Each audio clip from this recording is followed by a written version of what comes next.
Good morning, everyone. Welcome to the last kiln opening before my online sale this Thursday night at 7 o'clock, September 21st. So this kiln load has some Spectrum glazes in it, and then a bunch of my other standard glazes and some of my studio glazes. Fired to comb 5.5, Camille Hoffman's firing schedule, and most of the clay in here is the white Pottery Supply House 515 clay. There's a few things I can't remember what I put on. So as we go through, I'll do my best to remember. So here we go. Here's the kiln load. So this, start off with a refire right here for this pumpkin. And I'm much happier with the refire. So the bottom is Mako eggplant. Top is Spectrum holly green, and then Spectrum textured kiwi.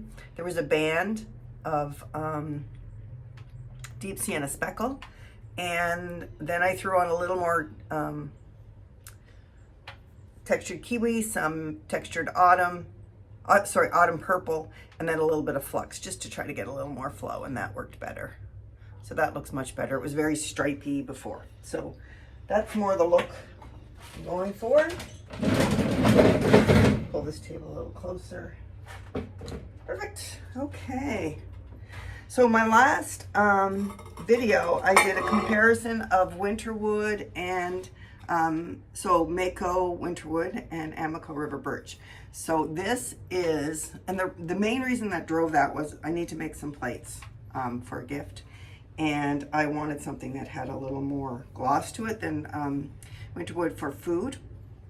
So I put it on a plate, and actually, I am so happy with that. So this is Norse blue, and this is the 3 coats of birch and 3 coats of Norse blue with an overlap. And that turned out nice, and I think the plate's pretty flat. So that's good. I've made lots of wobbly plates in my time. Okay, so this is where my memory might start to go a little bit. So this one was my studio cranberry on the bottom, or burgundy, or whatever you want to call it. This middle carved piece was reactive red with Spectrum reactive red with Spectrum sangria over it, a couple of coats of each. Little bit of reactive red on the rim, and then textured, sorry, keep wanting to call it textured, on Spectrum autumn purple on the, like, where it met the carving. And I think that turned out really, that's a cool mug. Nice colors. Okay, so this one is a vase. And I was trying to come up with some glazes for my Mako Nimbus. I ordered Nimbus, and the first time I used it, I put it on a fish. And it was really kind of, maybe it'll come up a little bit. The first time it was really kind of gray and flat, and I thought, huh, what am I going to do with this Nimbus? So I did my studio white inside the vase, and I did my studio white to here. Then I overlapped the Nimbus with it. Then I overlapped Spectrum autumn purple over the Nimbus, and then I put pearl white almost to the midpoint of the Nimbus, if that makes any sense. And the colors are really pretty, but I got some pinholing, and I think I read on the Spectrum group that pearl white likes to pinhole. So I'm gonna have to read on that to see. Sometimes if you refire, pinholes will heal themselves. Sometimes you just get a worse mess. So I'm gonna read first and see, or if anyone's watching that knows that, if anyone's refired pearl white successfully, let me know. So this one, now the pearl white on this one did okay. So studio white. Then I did a band of pearl white, a band of Spectrum pearl white, a band of Spectrum soft red. Then at the very, very bottom, I just put a tiny little band of sangria, just to give that variation in the melt. So that turned out cute. Those colors are pretty. And this is the same treatment on a mug. So lots of interesting colors in there. Okay, now this one is the same treatment as the vase, and I got no pinholing. It's like miraculous. So that's lovely. Happy about that. And I like those colors. Like the Nimbus, when I used it the first time, it was really gray, and you can almost see the gray on the handle there. But with the white and with the Spectrum purple, it's turning really purpley blue. And I like that a lot. Someone's gonna like that. And look at the feathering on the glazing. That's nice. And here's another one, and oops. And I don't think I got any pinholing in that either. Nope, I didn't. So that's a pretty color combo, I think. It's too bad that vase pinholed so much, but that's the way she goes. Okay, so this one is a olive oil pourer, and it is Mako Winterwood. Top part is Spectrum textured kiwi, probably 2 or 3 coats. And oh wait, no, yes, that's what I did. Spectrum textured kiwi, 2 or 3 coats, just like that. So next time I probably would put a little more of something here to generate a little more melt, so I don't have such a line. I might even refire. We'll see. We'll decide. This one turned pretty though. So this one is my Studio Blue in the bottom. Then the top is Spectrum Holly Green and Spectrum Textured Kiwi with a little bit of an overlap in the blue. And that turned out really pretty. I was worried about the Spectrum running, so I didn't go too crazy on the glazes, but that looks good, I think. So that turned out nice. This might be one that I'm gonna have a hard time remembering what I did. This was my Studio Cranberry in the bottom, and then I put a little band of pearl white, and I put, looks like I did a band of pearl white on the top, and then I did sangria. Those are Spectrum Sangria. So that's pretty, some nice color variation in that. PEI girl, it's just a saying that I sell because we live on PEI. And we're so lucky. We were kind of under a hurricane watch earlier in the week, but now it has moved off. So I think we're gonna have a rainy weekend. It's a beautiful day today though. So thank God, because we got hit by Fiona last year and it was not good. So here is the Studio Cranberry in the bottom. And I got this from Pottery Supply House. It's a dipping glaze. And then the top is some pearl white and some soft red, I believe. I might have threw a little sangria. It looks like I threw a little sangria in there too. It was getting late and I was throwing glaze on, so sometimes you can't remember. Oh, this one I may have to refire. So this is a Mama Bear mug. The glaze turned out beautifully. So Studio Blue, Holly Green, and Textured Kiwi. Lots of nice melt. But my bear, I left some of the Holly Green in here just around the head of the bear, and it burnt out. So what I'll probably do is I'll just put a little bit of copper wash on that instead and refire, and the copper wash should hold. So just I'll put a little in the head and then I'll wipe it back. But make sure I leave enough that it won't burn out on me again. Okay, so this turned out pretty. So this one is my Studio Green, which is a Raven's Craig. I've posted that recipe before. It is so simple. If anyone's trying to make glazes for themselves, this one is about as easy as they get. It's from Sue McLeod, I believe. So my Studio Green dip, my Studio Blue dip, white inside. Then I did a coat of Mako Olive Float over the blue. And then I just did random splotches of flux all over the place. And that turned out lovely. Love that. So that was nice. Rid of the cookies. I'm really nervous about this second one because there's a great big bowl in here for an order. I don't do orders very often, but I did in this case because it was someone I knew.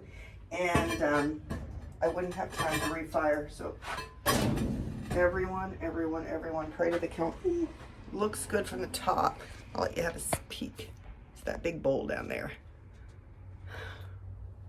God, nerve-wracking. We all know what this is about, right? So this is the bowl. It turned out, I think, I don't see any. Oh, thank gosh. That would have been stressful. Okay. So I've shown you similar bowls to this before. So this is Norse blue inside, 3 or 4 coats. I didn't take it right to the rim. I took it to about 3/4 of an inch down. Then I put a band of 2 coats of winterwood. The outside is winterwood. And then I did a band of flux inside and outside. And I went easy on the flux on the outside because I didn't want it to run and stick to the shelf. So that worked out perfectly. You're going to be happy with that, I think. I am happy with that. Get rid of these kiln posts.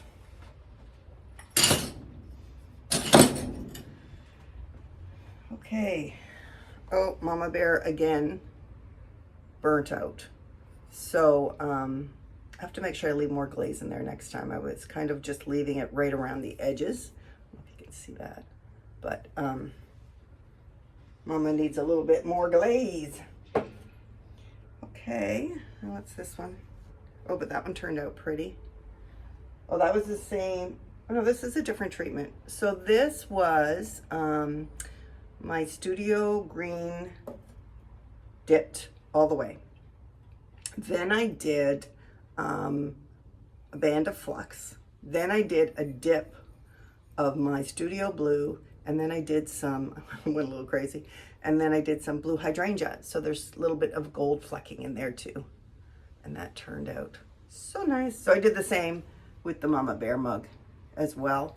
Got some nice drippage, some nice flow, but Mama Bear needs to be refired, which is fine. We learn. Well, that's kind of cool. So this one is make a winter wood and a couple of, I think 3 coats of autumn purple with a little bit of sangria under that on the rim, just on the rim. Just put some sangria and some of that just to give it a little extra lift.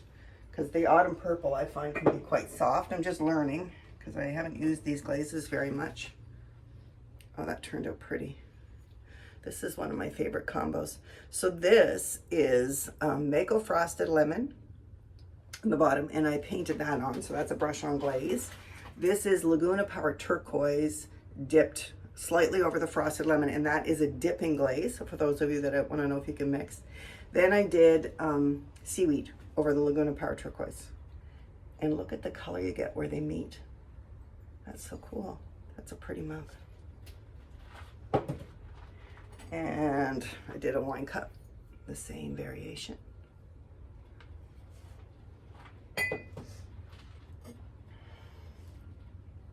This might be one that I'm gonna have a hard time remembering what I did. Oh, this one is Make a Winterwood and Textured Kiwi, Spectrum Textured Kiwi. So that's kind of cool. Fall's here now, so sometimes stronger colors can be a little bit nicer. And here it is again. So those textured glazes from Spectrum, you don't have to layer a lot of glazes because they are they have built-in layers in them in their looks. This one is, once again, Winterwood. This one is Sangria. And might have a little soft red in there too, I think.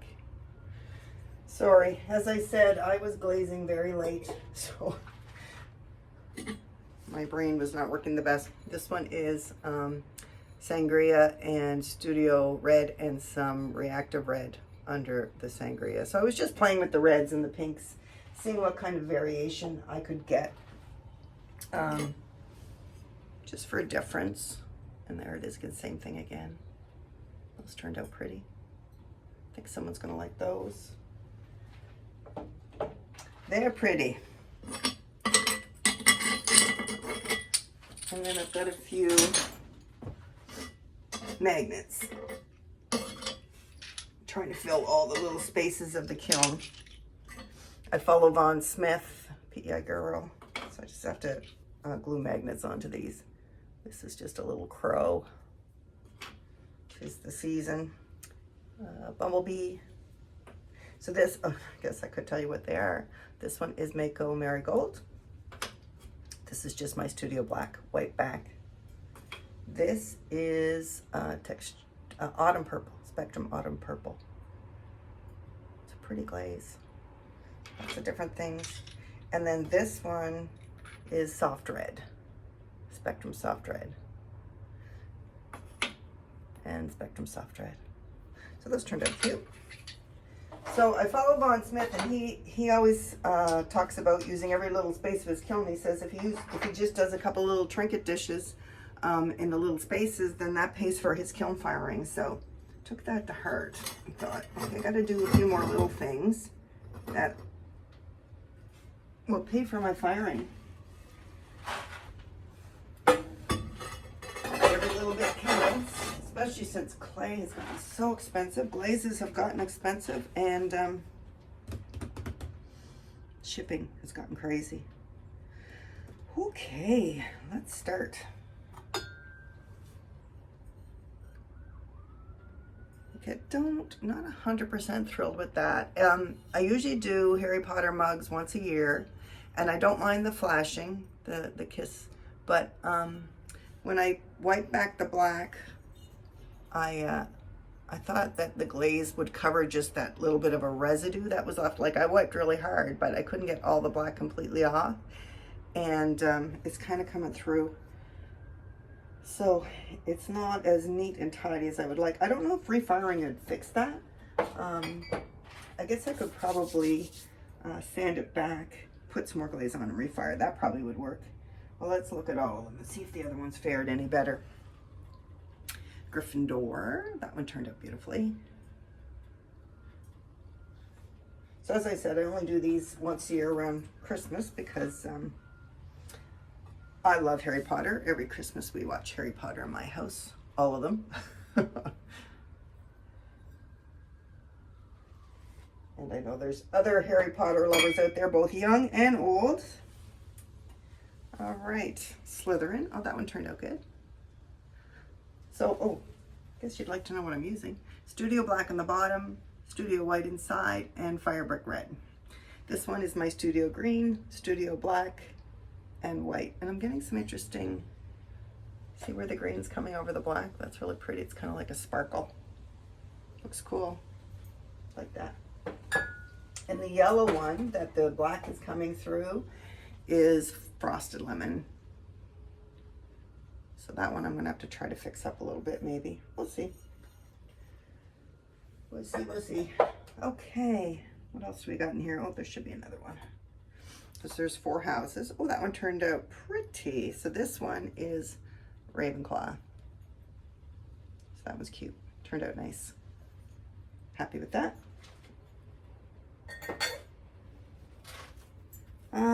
Let's see, what else do we have here? Oh, I was just playing with this one. This one's kind of cool. So this one is Fire Brick Red in the bottom, Studio Turquoise on the top, and then there was a band in the middle that I put a band of Laguna Power Turquoise and the seaweed over it. And that turned out nice. Very pretty.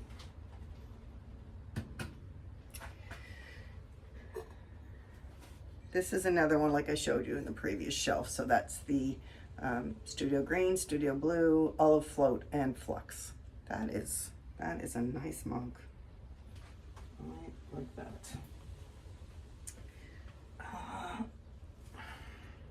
This is a really popular combo for me. So this is Eggplant on the bottom, Shipwreck on the top, white inside, Flux on a band at the top. Now usually there's more Shipwreck showing, but I guess I went a little crazy with the Flux. But that's pretty. So that's a nice mug. Some interesting colors happening there. And I think I did 2 of those, so let's see how the other one looks. Oh yeah, the other one turned out nice too.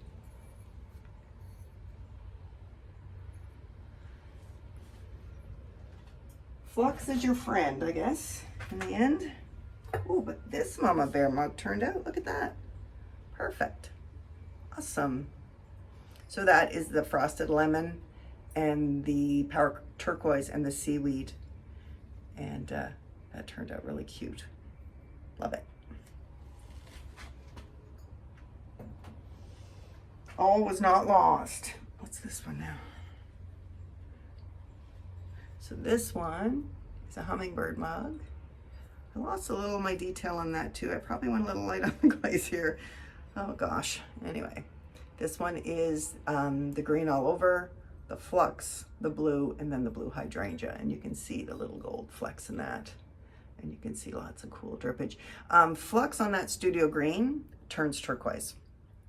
So you can get lots of different variations. Once you kind of know what it does, you can play with it a lot. But it's quite pretty. I don't think I will refire that. I think it's clearly enough a hummingbird. This one has a little sangria on the rim, and then it's Spectrum Autumn Purple with Winterwood on the bottom.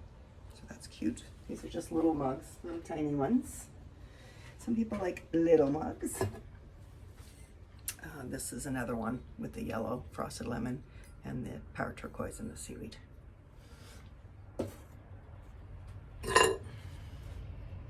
Oh, this one turned out kind of cool. So this one was my cranberry and then a lip of reactive red and sangria, I believe. So that's really pretty. Look at the little drippages right inside. Very creamy. I like it. I like it. I like it. What else we got? This is a PEI girl. That turned out nice. So that one is the blue, the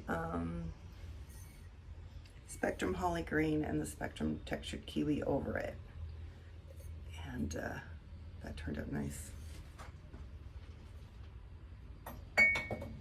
I think I'd go a tiny bit heavier on the glazes next time, just because I'm starting to get to know what they'll do a little bit in my kiln. So this is that treatment again with my green, my blue, olive float, and flux. So any blue would work with this, and any green. Like there's lots of great dark blue celadons, which are very similar to my studio blue. So you could do that. You don't have to have a dipping glaze for that. And that's a really pretty treatment. I've also done this treatment with alabaster on the bottom. Mako alabaster on the bottom, and that's really pretty too. Another one of the lemon and the Laguna Power Turquoise and the seaweed. Because you have to have 2 wine glasses. And I think that's it. The rest is just a couple of magnets. So that is it for kiln loads until my online sale, and then I'll start building up stock again for my Christmas pop-up sale. So as you know, it's always a process. If you like what you see, please like and subscribe. And if you have any questions at all, feel free to reach out. It's such a great community with lots of sharing, and that's how we learn, right? I watch so much YouTube, and I've learned so much from it. So don't be shy about reaching out. So take care, stay safe, and I'll see you next time.